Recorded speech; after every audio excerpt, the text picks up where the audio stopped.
Some games age like fine wine, smooth, refined, and timeless. Others? Well, they age like milk, quickly turning into a curdled mess of outdated graphics and clunky mechanics. But here's the real question. If graphics have advanced so much, why do some PS2 games still look better than certain modern releases? Maybe it's because, back then, developers had no choice but to get creative. They didn't have 4K textures and ray tracing to distract us from lazy art direction or soulless environments. They had to push the PS2's hardware to its absolute limits, making every pixel count. And somehow, even 20 years later, these 10 PlayStation 2 games still hold up visually. Some so well that they might just put a few modern AAA games to shame.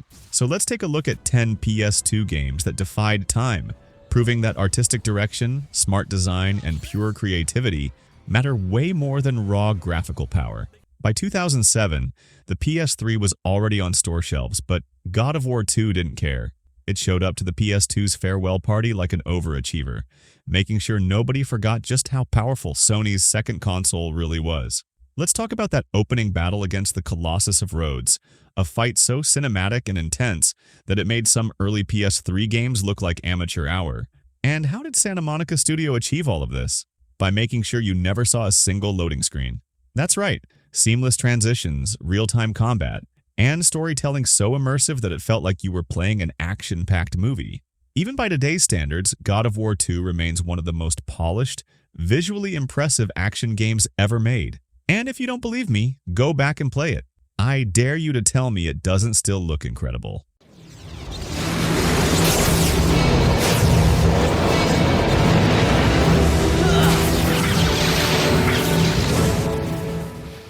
By the time Final Fantasy XII launched in 2006, people were already drooling over the upcoming PS3 lineup.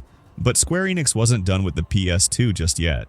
Instead of throwing out a safe sequel, they gave us a game so ambitious it barely looked like it belonged on the same console as its predecessors. The world of Ivalice felt alive, with vast landscapes, dynamic lighting, and character models that, let's be honest, still look better than some modern JRPGs. Cough certain low-budget anime games cough. The Gambit system let players program AI behaviors, basically letting you create your own battle strategies instead of micromanaging every fight.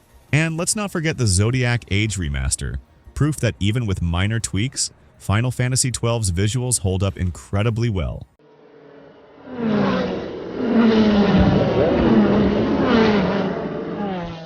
You ever boot up an old racing game and immediately regret it because the cars look like deformed soap bars? Yeah, Gran Turismo 4 is not one of those games. Even in 2025, GT4 still looks amazing, thanks to its incredibly detailed car models, real-world tracks, and a shocking level of realism for a PS2 title. But the real kicker?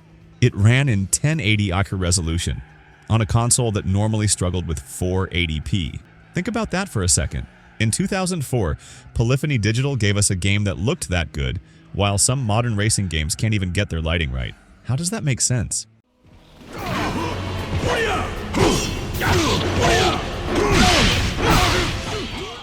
Most fighting games in the PS2 era looked fine, nothing mind-blowing. Then Soul Calibur 3 showed up and reminded everyone what top-tier visuals should look like. Highly detailed character models, fluid animations that made every attack feel weighty, and battle arenas so beautifully crafted that you almost felt bad for wrecking them during fights. And let's talk about that character creation mode, an insane feature for 2005 that lets you make your own warriors, complete with custom armor and weapons. Meanwhile, in 2025, some fighting games still can't manage decent customization.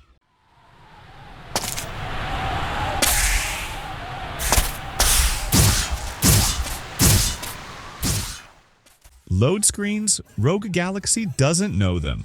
Level 5 crafted an anime-inspired, cel-shaded sci-fi world that was absolutely massive, and let you explore it seamlessly. No waiting, no interruptions, just pure, unfiltered adventure. The game's weapon synthesis system added depth to the combat, and the sheer amount of variety in enemies, planets, and dungeons was mind-blowing. Would you believe me if I told you this was a PlayStation 2 game and not an early PlayStation 4 title?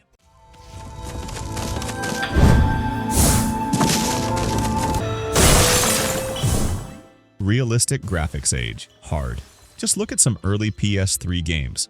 What once looked cutting edge now resembles a blurry mess of polygons and flat textures. But Okami? Oh, Okami still looks like it was painted by the gods themselves. Rather than chasing realism, Clover Studio embraced an art style inspired by traditional Japanese sumaye paintings. Every frame of this game is a literal work of art, with brushstroke textures, flowing ink effects, and an aesthetic that hasn't aged a day. But it wasn't just about looks.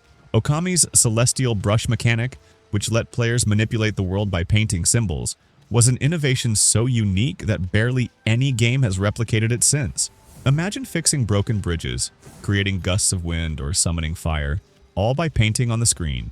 Now tell me, how many modern games let you do that? Even with multiple HD remasters, the original PS2 version still holds up, because great art direction will always outlast cheap graphical tricks.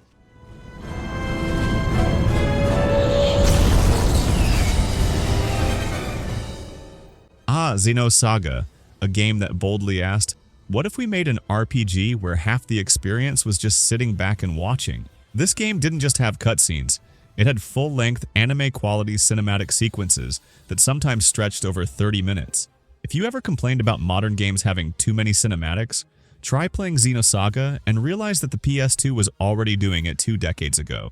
But here's the thing, those cutscenes were gorgeous, expressive character models, detailed sci-fi environments, and some of the best cinematic direction in a JRPG at the time. It's one thing to have a game with a deep story, but Xenosaga took it to another level, blending high-quality CGI with engaging anime-inspired visuals that looked incredible for a PS2 title. Sure, the pacing wasn't for everyone, because sitting through 40-minute cutscenes requires a certain level of patience. But if you love sci-fi epics and stunning world-building, Xenosaga is still one of the best-looking RPGs from the PS2 era.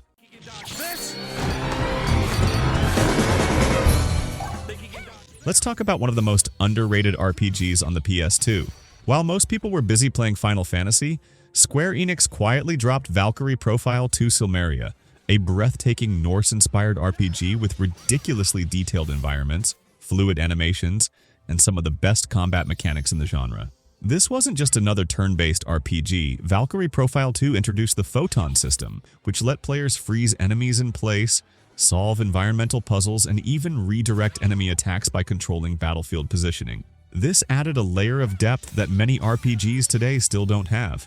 And visually, the game was a masterpiece.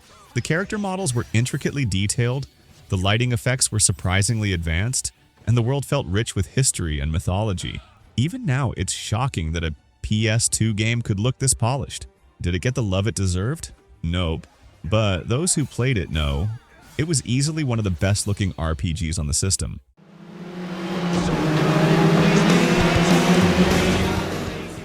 Let's get one thing straight. Burnout 3, Takedown is the greatest arcade racing game of all time. And if you disagree, I'm convinced you've never experienced the pure joy of launching your car into oncoming traffic just to see how much damage you can cause. While most racing games focused on clean, precise driving, Burnout 3 encouraged absolute destruction. The motion blur, the sense of speed, the beautifully detailed car models, and the slow-motion, bone-crushing crashes, every single element made this game look like a high-octane action movie. But let's not forget the impact time mechanic, which allowed you to steer your wrecked car mid-air to cause even more destruction. You didn't just lose races, you took your opponents down with you. And here's the real kicker. Burnout 3 still looks better than a lot of modern racing games. The speed, the lighting, the insane crash physics. How did Criterion Games make a PlayStation 2 game look and feel this good? Somehow, despite decades of progress, arcade racers have never been able to recapture the raw, chaotic beauty of Burnout 3.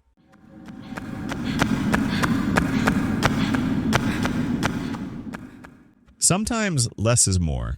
While most PS2 games were obsessed with stuffing every inch of the screen with flashy effects and excessive UI, Ico did the opposite. It dropped you into a vast, ancient castle bathed in soft lighting, surrounded by breathtaking architecture that felt both eerie and magical. There were no waypoints, no cluttered HUD, no endless tutorials, just you, the castle, and Yorda, a mysterious girl you had to protect. And that's where the game's true magic happened. Ico didn't just give you a companion, it made you feel responsible for her. The simple act of holding her hand as you guided her through the ruins wasn't just a mechanic, it was an emotional connection. The game didn't need a single line of dialogue to tell a powerful story. The atmosphere, the lighting, the animation, it all worked together to create something that felt more immersive than most games today.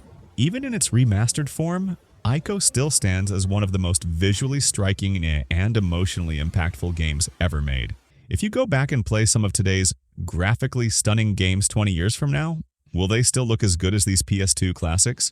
Or will they just be another batch of games that aged like, well, old milk? Let us know. Did we miss any of your favorites? Which PS2 game do you think still looks amazing today? Drop a comment below.